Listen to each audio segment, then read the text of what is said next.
A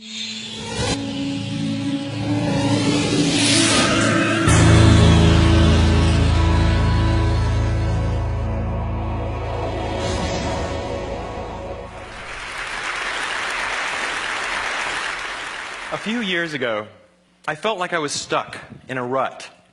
So I decided to follow in the footsteps of the great American philosopher, Morgan Spurlock, and try something new for 30 days. The idea is actually pretty simple. Think about something you've always wanted to add to your life and try it for the next 30 days.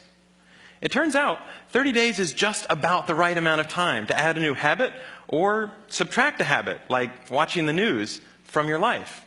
There's a few things that I learned while doing these 30-day challenges. The first was, instead of the months flying by forgotten, the time was much more memorable. This was part of a challenge I did to take a picture every day for a month. And I remember exactly where I was and what I was doing that day. I also noticed that as I started to do more and harder 30-day challenges, my self-confidence grew. I went from desk-dwelling computer nerd to the kind of guy who bikes to work for fun. Even last year, I ended up hiking up Mount Kilimanjaro, the highest mountain in Africa. I would never have been that adventurous before I started my 30-day challenges. I also figured out that if you really want something badly enough, you can do anything for 30 days. Have you ever wanted to write a novel? Every November, tens of thousands of people try to write their own 50,000-word novel from scratch in 30 days. It turns out, all you have to do is write 1,667 words a day for a month. So I did.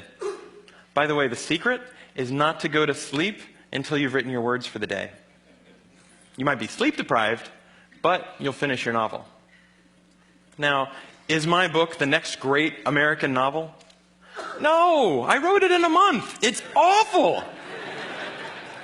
But for the rest of my life, if I meet John Hodgman at a TED party, I don't have to say, I'm a computer scientist. No. If I want to, I can say, I'm a novelist. So here's one last thing I'd like to mention. I learned that when I made small, sustainable changes, things I could keep doing, they were more likely to stick. There's nothing wrong with big, crazy challenges. In fact, they're a ton of fun, but they're less likely to stick. When I gave up sugar for 30 days, day 31 looked like this. So here's my question to you. What are you waiting for? I guarantee you the next 30 days are going to pass whether you like it or not.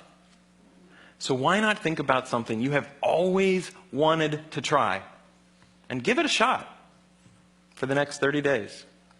Thanks.